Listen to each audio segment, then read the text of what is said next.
Grandpa sold his ranch for 3.5 Muellers and handed it all to Dad to care for me. He pleaded. One stormy night, Dad then threw him out like trash. Can you imagine seeing your own father, the man who raised you, shove your frail 78-year-old grandfather out into a raging storm, then slam the door shut? I saw it. And in that instant, everything I thought I knew about my family shattered into a million pieces. That night, a storm tore through the city sky, but it was nothing compared to the storm brewing inside me. In the flickering, grainy light of the security camera I'd set up, I watched in horror. My father, Mark Ellison, flung open the back door, and with a cold, sickening push, he shoved my grandfather out onto the porch. My grandpa, a man who once stood tall as an oak, trembled in his thin, old coat. The rain lashed at his silver hair, his frail frame swaying against the brutal wind. And my mother? She just stood there silent, utterly still, letting the man who had given them everything shiver alone in the freezing cold. I was frozen too, watching that scene unfold on my screen, miles away. And in that moment I knew.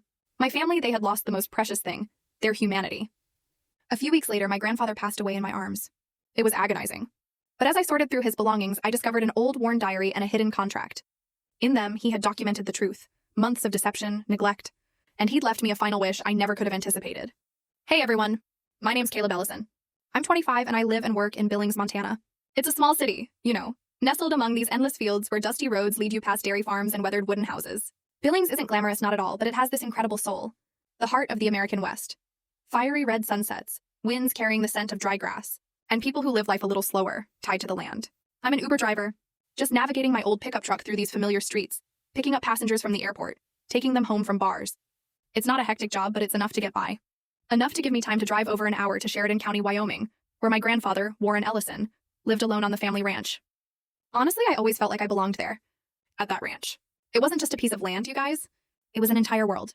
Hundreds of acres stretched out, cattle grazing lazily. An old barn stood tall beside the weathered wooden house.